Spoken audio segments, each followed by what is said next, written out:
નિષ્ણાત પરેશ ગોસ્વામીએ પણ આગાહી કરી છે કે 25 ઓક્ટોબરથી 2 નવેમ્બર સુધી વરસાદ રાજ્યમાં વરસી શકે છે। રાજ્યમાં સામાન્યથી મધ્યમ માવઠાની શક્યતા વ્યક્ત કરાઈ છે। સૌરાષ્ટ્રના દરિયાઈ કાંઠાના જિલ્લામાં માવઠું થશે। ડાંગ સહિતના જિલ્લાઓમાં કમોસમી વરસાદ રહેશે તેવું પરેશ ગોસ્વામીનું કહેવું છે।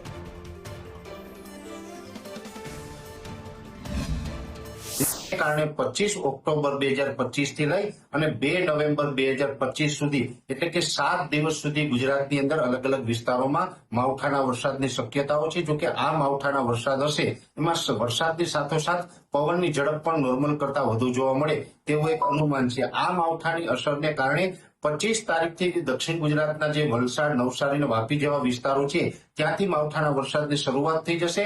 26 ઓક્ટોબરના રોજ સૌરાષ્ટ્રના ભાવનગર, અમરેલી, ગીર સોમનાથ અને જુનાગઢ જેવા વિસ્તારોની અંદર પણ શરૂઆત થઈ શકે અને 27 તારીખથી અમદાવાદ, આણંદ, નડિયાદ, ગોધરા, કપડવંજ અને મહીસાગર જેવા વિસ્તારોમાં પણ એ માવઠાની શરૂઆત થઈ શકે છે। જેમાં ખાસ કરીને સૌથી વધારે અસર છે એ દક્ષિણ ગુજરાતના વલસાડ, વાપી, નવસારી, સુરત, ડાંગ, આહવા અને બીલીમોરા જેવા વિસ્તારો છે।